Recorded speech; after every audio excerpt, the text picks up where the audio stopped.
In this video, we'll look in some detail of how to visualize the content of these .dump files that are created by DETO.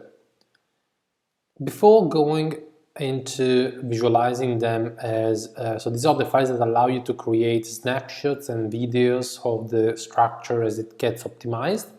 Before going into the program to visualize them, we can just open them as text files and familiarize a bit with their structure.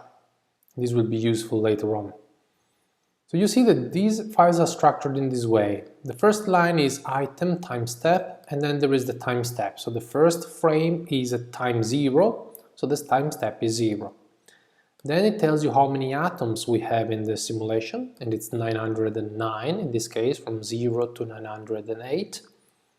Then these are the initial x and final x coordinate of the simulation box where the simulation is run, the initial and final y coordinate, and the initial and final z coordinate. These are set automatically by DETO. You don't have to create the box yourself. It's created around the rectangular domain that you are defining in the simulation in the input file. So it's automatically generated. Then there are various columns, and what is contained in the columns is given in this row of labels here. So these are information about the atoms, or in our case the particles. The first column is the ID. From 0, if you scroll down, it will be until 908. So 1, this is the identifier of each particle, the number associated to each particle. Then the type, in this case, in these simulations, all the particles are of the same type, so it's always 1 for all of them. Then we have XYZ column, so the XYZ coordinates, and you remember that the particle 0 was the origin, x equals 0, y equals 0, z equals 0. Then particle 1 was 1 diameter to the right, so x equals 3, 0, 0, 6, 0, 0, etc., etc., until getting to 117. This is the last particle, and then we go one row above, and the particle above starts with the x coordinate 1.5 and the y coordinate 2.59. These are respectively the sine and cosine, or diameter times sine and cosine of the 30 degrees angle, because the particles are arranged in triangles, okay? Triangular lattice. The z is 0 for all of them because it's a 2D simulation, so the particles are only going in x and y. Then there is a column with the radii of the particles. We set the diameters to be 3 millimeters, so the radii are correctly 1.5 millimeters for all of them. Then there is the mass of the particles. We gave 3 grams, it's 3 for all of them. Then there is the chi value. The chi value is the value of this existence parameter, the variable that can go between 0 and 1. Initially, in the input file, we set all the chi's to be 0.3, and therefore, initially, in this time step 0, they are 0.3. We expect these values to change in subsequent time steps, because while the optimization is advancing, this value of chi should be updating and should tend to a 0 or 1, depending on where the particle is. And then all these other columns, pxx, pxy, pyx, and pxy, these are stresses, local stresses computed with the virial method. If you want to know more about it, open the manuscripts that I've given you, and there is a part that describes what a virial stress is, but it's essentially a local stress near each particle, around each particle. Xx is an axial stress in x direction, yy is the axial stress in y direction, and these two are the shear stresses, x, y, y, x. They are the same because of symmetry of the stress tensor. Initially, the structure is undeformed at the very beginning of the simulation, so all the stresses are also equal to 0 for all the particles. Then hydrostatic and deviatoric, these are elaborations of these axial and shear stresses to extract the part that is responsible for volume changes and the part that is responsible for shape changes. Also, the information about these are in the manuscripts if you want to know more. It will be in particular useful to see how the deviatoric stress evolves during a simulation, so we will plot this later. And then these are sensitivities. This is the value of the sensitivity for each particle, and you can find in the manuscript and the definition of sensitivities, computed with two methods. In one case, the DC is the one computed with the partial derivative method, which is the one that we are using in this simulation. Capital PDC is the one that will be computed with the perturbation method if we were to use the perturbation method. But we are not going to use the perturbation method in this case, so the sensitivities now are 0 because this is the initial structure. They will not be 0 anymore as the simulation advances, but the PDC will always be 0 because they are sensitivities obtained with a method that we are not using in this simulation. So you see, for all the 909 particles, the only thing that is changing here is the XY position at step number 0, but then if we scroll to reach the particle 908, I overshot a little bit, then a new step is recorded here. So now the new step starts with the time step 1. The number of atoms again is 909. Again, the simulation box is the same. But now what you can notice is that except for the first 4 particles that we have fixed in the input file to keep their position, the others actually moved a little bit. This particle initially was in position 12, 0. Now it moved downward a little bit because we applied a displacement at the top, so the system is going down. And it also moved a little bit slightly to the left, in this case from 12 to 11.98. So all the particles that move, this is because we are working with the DETO dump. The DETO dump is the one that only records the final configuration of during an optimization step, whereas the old DETO is the one that records the full movie of the structure progressively deforming. So this is only the final configuration at the end of the solution static equilibrium. And what we find here is that, yeah, the position has changed, but also the particles have developed stresses. So the stress now is not 0 anymore, the axial nor the shear. The two shears are equal, which is correct, should be like that. And then we have the deviatoric and the hydrostatic stresses, and we have the sensitivity for that particle computed with the partial derivative approach, not with the perturbation method because we are not using it. And then we can keep going. This is the first optimization step, and if we scroll again down to 908, we have the second optimization step, second snapshot, and again the structure and particle position is changing. One thing that I forgot to mention before, chi, also the values of chi, this existence parameter is changing. So it's not 0.4, 0.3 anymore for all the particles, but you see that some particles now have 0.36, 0.37, 0.4, 0.24. So the value of this chi is changing. So the system, the distribution of solid in the system is evolving as we expect from the optimization method. So I wanted to show you the structure of the file because in a later example we will compile part of this file by hand. But for now, really, how we use this file is via a program called DETO. DETO is a program that you can freely download online. So if you type on Google download DETO, you can download the basic version for free, and the one that I'm using is the basic version. It's for Windows, it's for Linux, it's for Mac, so you can use it on whatever kind of platform you are working with. And how do you use DETO? Well, when you open the DETO, it will show you a screen like that.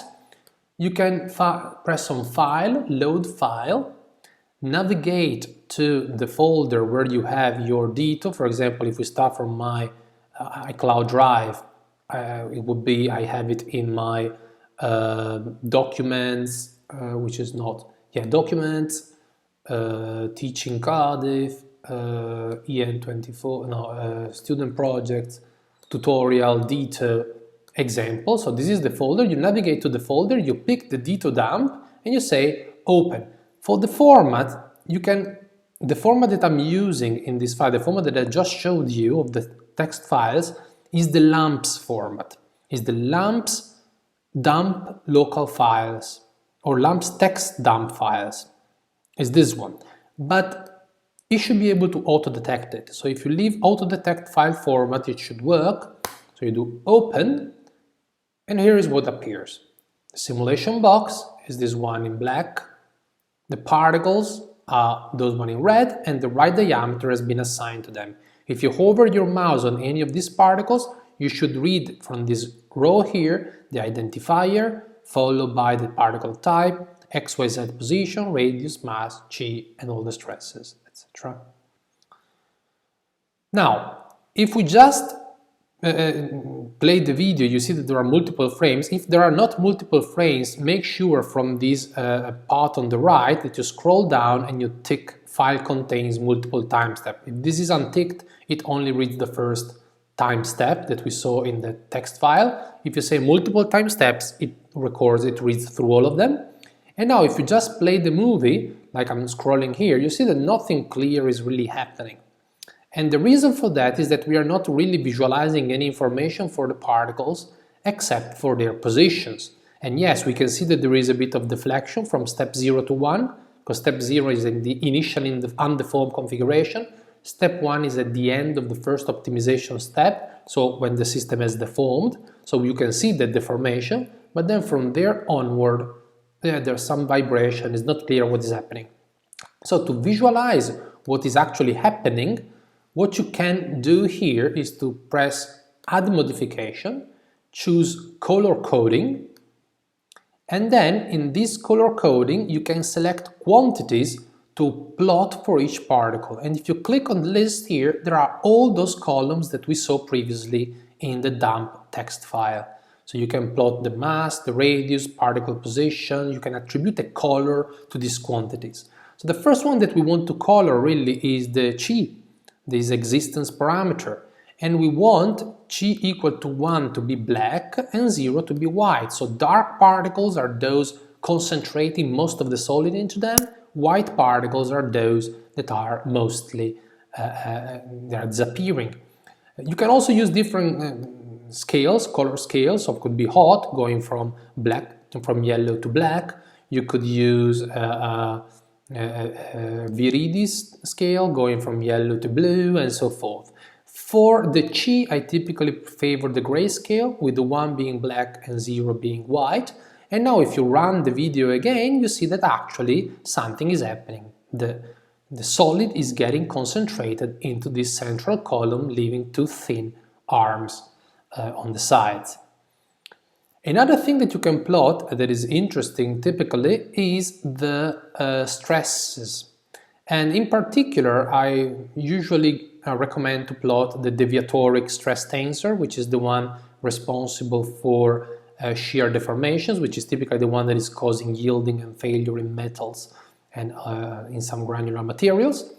And this one, I typically like to plot it with using the Viridis scale. Now, if we keep 0, 1, we don't see necessarily much happening. So what you can do is to adjust range for all frames, and so automatically it gives you the thresholds. And in this way you are sure that the color coding will show something meaningful. So if we run the simulation now, you see that some particles remain black, those are the almost unstressed ones, and the more yellow the particle is, the higher the stress is in those particles. If you want to enhance a bit more the stresses, maybe you want to just reduce a little bit one extreme and maybe increase the other one, and this gives you a better definition of the stress field in a region that may be particularly interesting from you. Sometimes going from using a just range gives you something that is not very meaningful, but if you reduce the maximum stress, then suddenly you start to see that there is actually a shear stress going down here, two lines, fault lines going down here, and then a big concentration of stress down here. It may be a bit confusing, this plot, because all these particles, they look like being there but not having stress, but we know that actually most of these particles have a chi equal to 0, so they don't exist anymore practically. So how do we clean up how can we clean up the picture so that we delete the particles with too low chi, and so that we don't see them in this stress plot? Well, there is another modification that you can select, and that's expression selection.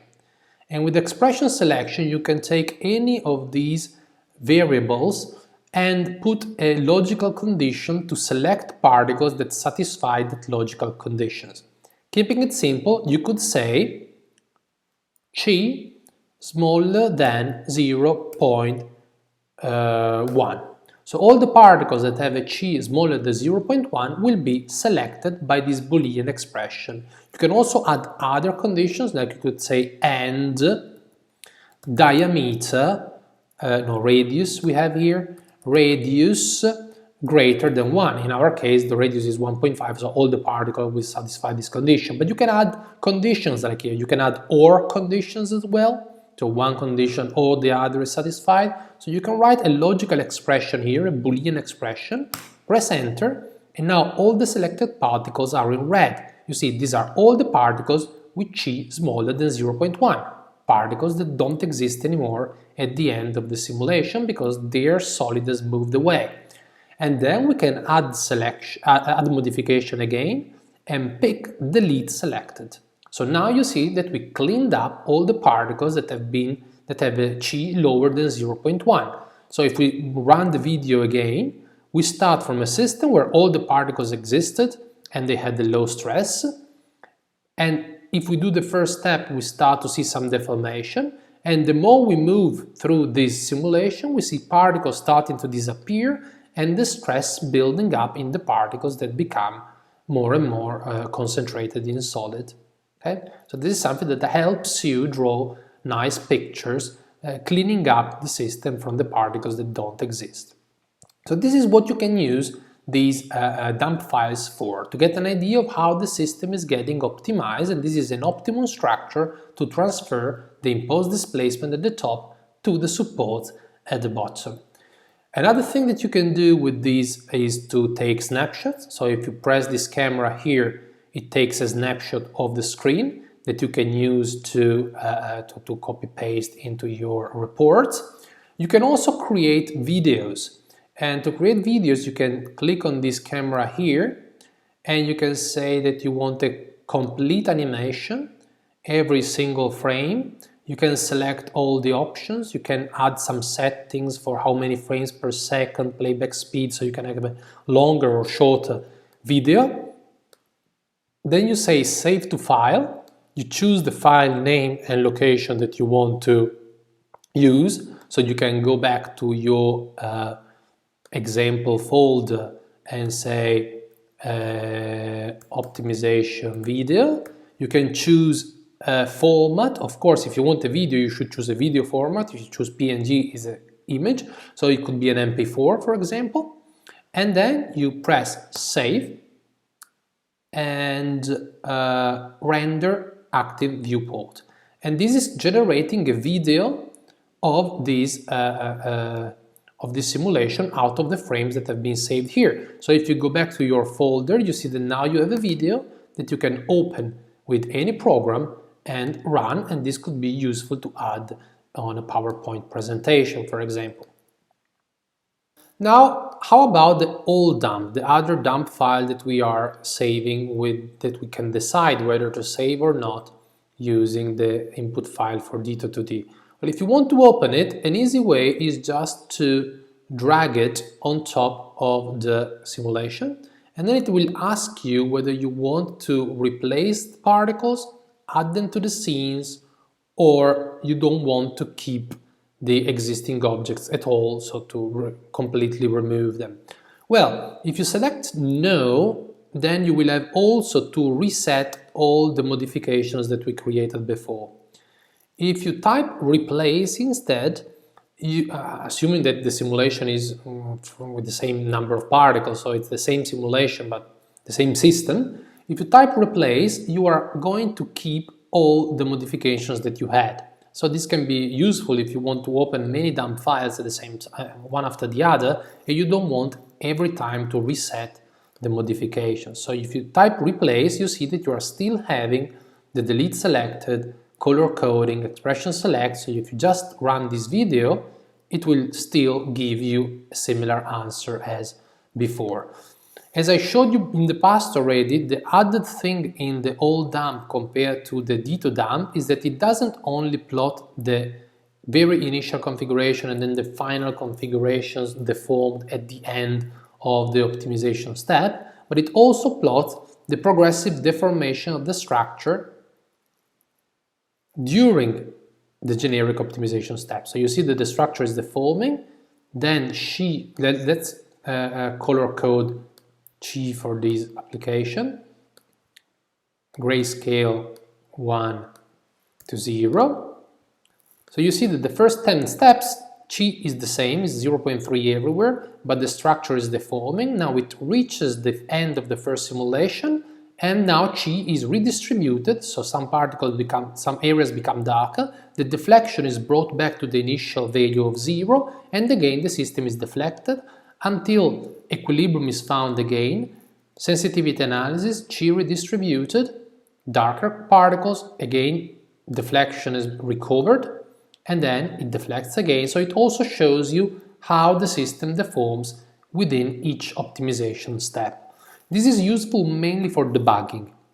So if you run a simulation and you see that something is going wrong, that the optimization is not giving you results that make any sense, you can go plot this file, print this file, and check that the system is deforming in a sensible way.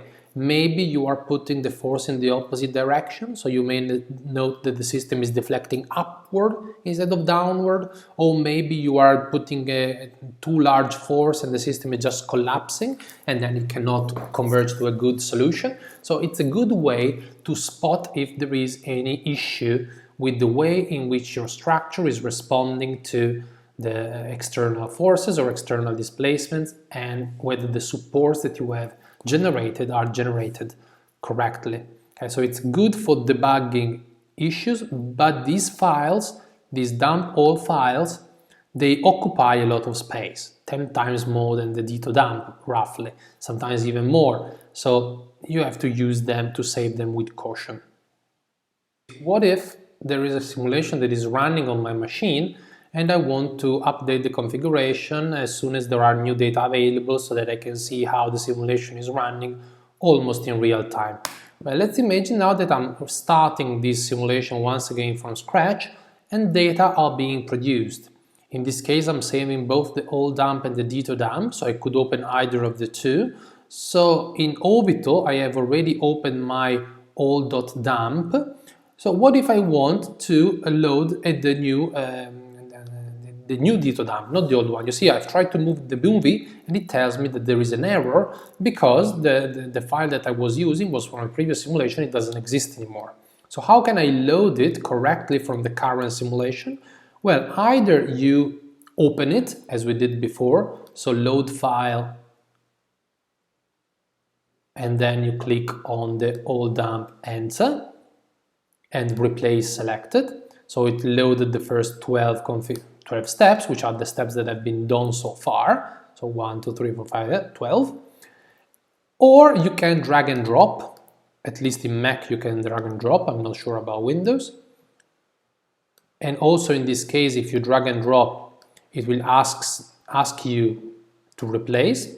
Or one way to automatically replace and update is by pressing this button here. So you go into the data source, old dump here, and you press this button with the movie clip and this loading running sign, and you see that automatically is getting the latest configuration and loading all the others. So it's an update file, update trajectory it's called.